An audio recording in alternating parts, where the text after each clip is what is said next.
Sus Mariosep, huwag kayong pupunta dito, ako na nagsasabi. Sa Quezon City, may isang lugar na wag mong pupuntahan. Dito raw, ang mga halimaw ng kababalaghan ay parang mga kapitbahay mo na lang.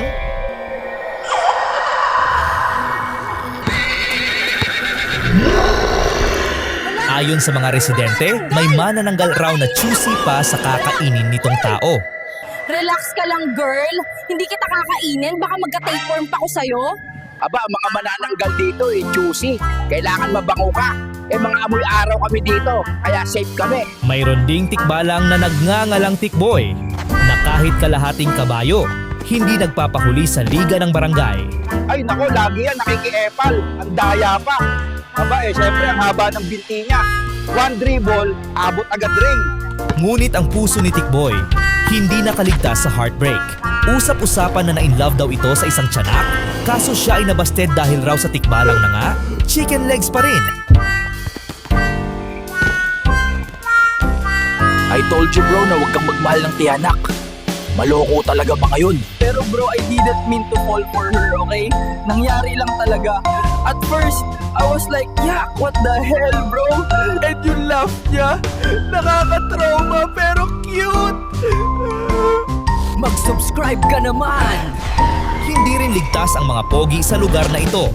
Ayon sa mga residente, may white lady raw na mang-aagaw ng TDH o mas kilala sa mga lalaki na tall, dark, and handsome.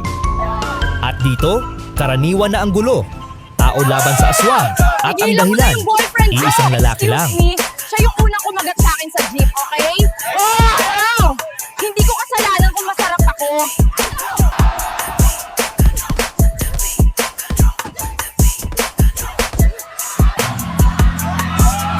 Oy, tigil nyo yan. Kalma nyo, lig nyo.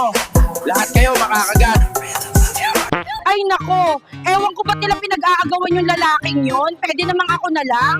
At kahit mismong mga tindero, hindi rin nakaligtas sa mga nakakairitang customer na puro reklamo na lang. Ala di ko rin bet yung lasa pre. Sabi pa ni Manong, imported pa raw galing Batanes.